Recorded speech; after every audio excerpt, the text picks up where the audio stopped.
All right, we have a really special episode of the BizNinja Radio Hour today because I'm coming to you from Long Beach Airport, and Danavir Sarria, the founder of CopyMonk, has agreed to deal with the chaos of the background noise for me and come on the show today. So welcome, and thank you for coming on, Danavir. No, thanks for having me, man. So I'm a member of your group online, and I know a little bit about you, but I want to tell you, like last night, I was up until 5 a.m. trying to write copy.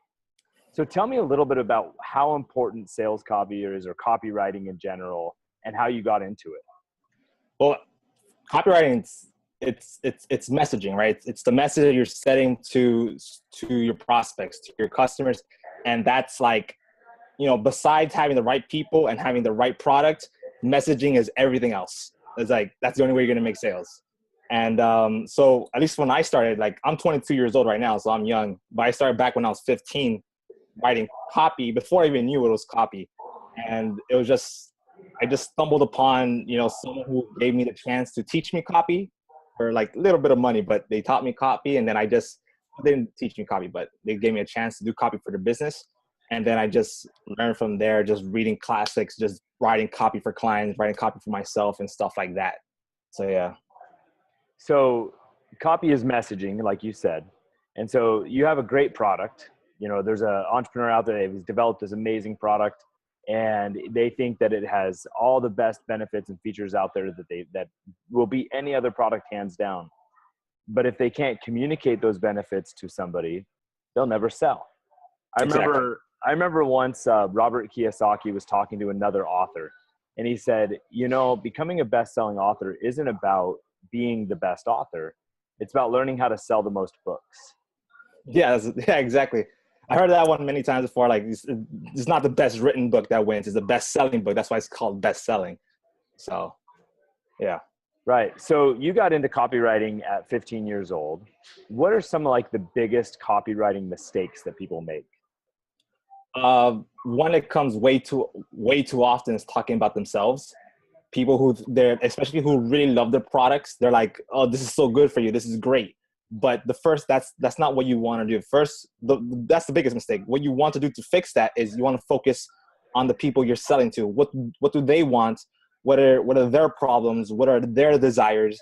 And then you align your product to their emotional state, to whatever they're thinking that they would want in the future to improve their lives. Okay, so the biggest mistake is talking about the product too early rather than talking about the person and the prospect. What do we think would be like the next major issue that people have in their copywriting? Another thing, and this happens like throughout, people go through this problem for years, is that they think copy is about the words, like writing good words, right, to make it sound nice. But that's not what copy is at all. Copy is, like I said, it's the message. It's what you say. So it's understanding. It's not just words. It's understanding how your product is different, right? How you're, explaining like why your product costs that much, why they're, what makes your product work.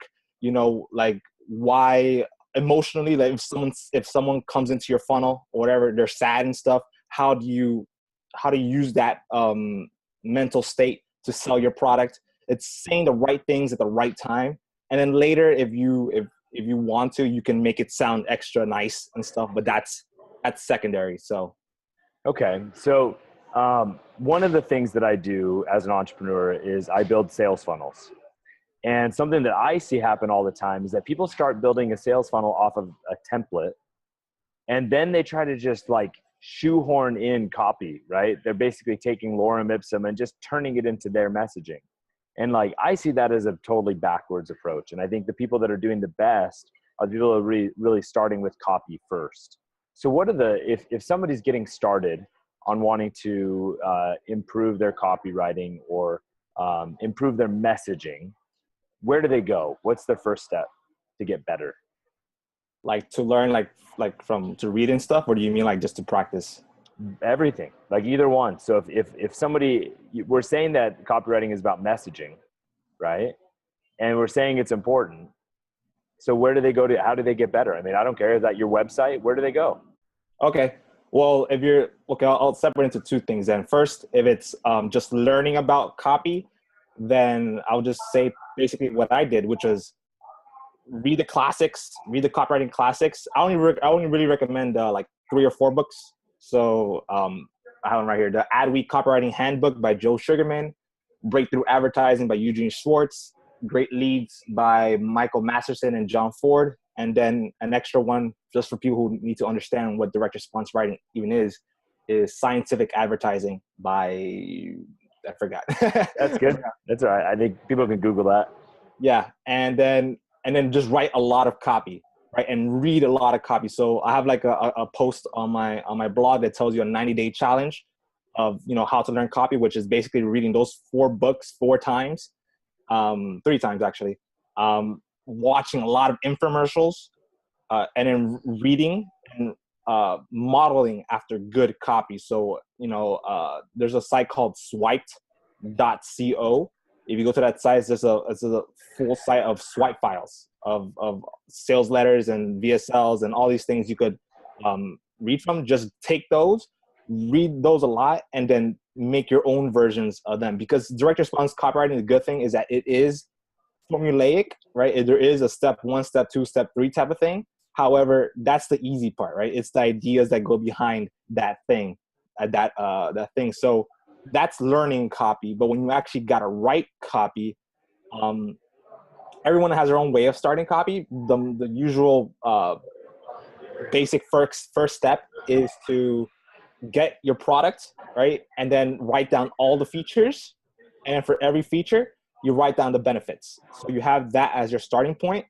You have feature your product, benefits of that, and then you have your customer, right? Who, what do they like? What do they hate? What are their dreams, aspirations? What are their, what are their problems and all that kind of stuff. And then from there, you use your features and benefits and your problems, your customer's mental state, and then connect the two from there on. So you can use your bullets, those features and benefits, they work for your bullets, they work for your headlines, and they work from there on. Then the prospects, mental state works for the lead and all that kind of stuff. So those are the major parts that you need. What does your prospect think? What do they feel? As well as what are your features and benefits of your product, and then you can put those together to make your sales piece. Awesome. So you gave us 4 great books. I'll make sure to provide a link in the YouTube video. We'll have the links on the website. But those were great.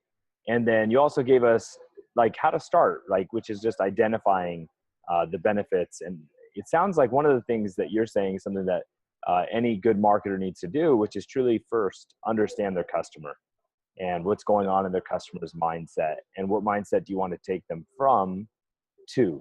That's a horrible way to say it, but yeah. And you mentioned Michael Masterson. I just finished a book of his called Ready, Fire, Aim, which is just an awesome book with a ton of great copywriting. The guy knows what he's doing.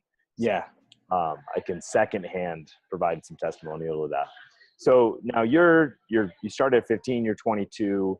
You've started a site called CopyMonk, right? Yes. How are you taking this talent and this skill that you're learning and becoming an entrepreneur? Well, I mean, I've always done it, right? I've always been entrepreneur. Like people think I'm a copywriter, that I've always been a freelance copywriter, or I like that kind of stuff. I always hated that kind of stuff. That's why I've always been entrepreneur. I started because I wanted to start my own $1 million fitness site. That's why I started when I was 15, and that didn't work out. But that's where I learned. And now with CopyMonk is just basically, I don't position myself as some guru who knows it all. I just write what I know about, which is I happen to know a decent amount because I've done for a while. And I write about how I'm growing CopyMonk. I tell people, hey, I made 20 sales, I made this much revenue, I made this, whatever, as well as the stuff I'm learning alongside whatever I see up there. So it's really just that, like it's just producing content on my journey, essentially, what I know, what I do, and then just figuring out a different way to say it, because it's a lot of the same information that you would learn. It was just, I guess it'd be more like a shortcut or a different way to view things, plus, and more entertainment style Sure. Well, you're finding your own voice, and you're going to connect with some people that maybe other people sharing a similar message may not connect with. And so you're selling informational products and services, and you've turned this thing that you started learning now into a business that you're running, right? Yes.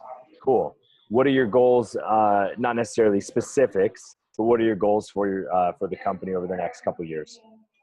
Well, CopyMonk is literally just a starting point for me. So really, it's just specifically CopyMonk. I just like recently thought about how I'm gonna do this in the last few weeks. Is just growing it to the point, hopefully at least 6 figures. If I could get 7 figures, that'd be great. Of just pure hardcore online courses of like, I still haven't figured out the specifics of how I'm gonna do that just yet because I'm still changing I change my mind like every other second, and then just do it with that. Like if anyone knows Ben Settle, he has his own copywriting business, maybe 7 figures now, I don't know, but very low, not much work, right? It's very low maintenance, and that's what I would like to have happen with CopyMonk, because the ideal thing is to have that the information world, because I understand online info products and online courses like the back of my hand. So I know how I can build that without too much work, and then use that as a point to start selling a SaaS product later on to build a second business, and then go into e-commerce later. Because for me, it's not about teaching copy or it's not about that kind of stuff. It's about fulfilling my dreams as an entrepreneur, which is just building cool businesses. And CopyMonk is just the first of the many. That's awesome. I love that. I think it's smart for you to have a springboard, have a plan to use it as a catalyst to kind of, and something to enable all the rest of what you're doing. I started kind of on the opposite end. I started selling products and then having to learn the copy to make them sell more.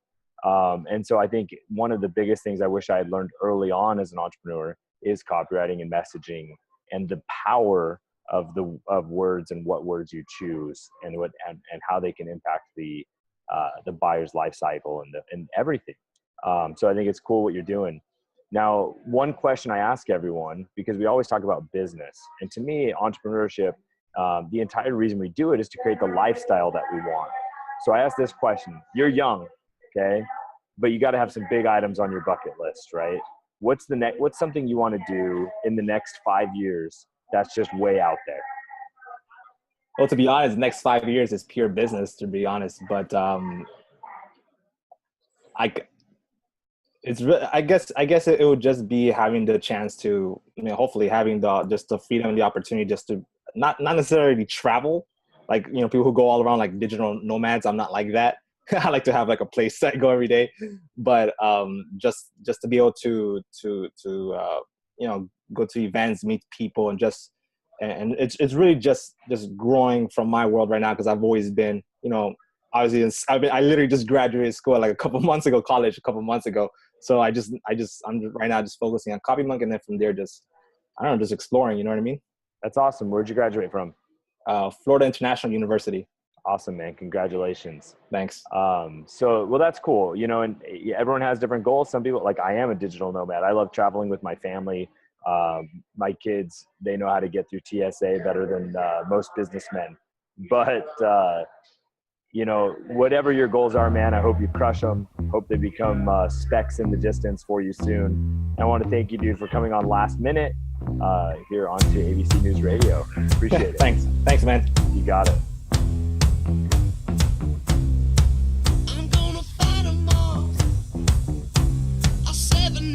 Army couldn't hold me back.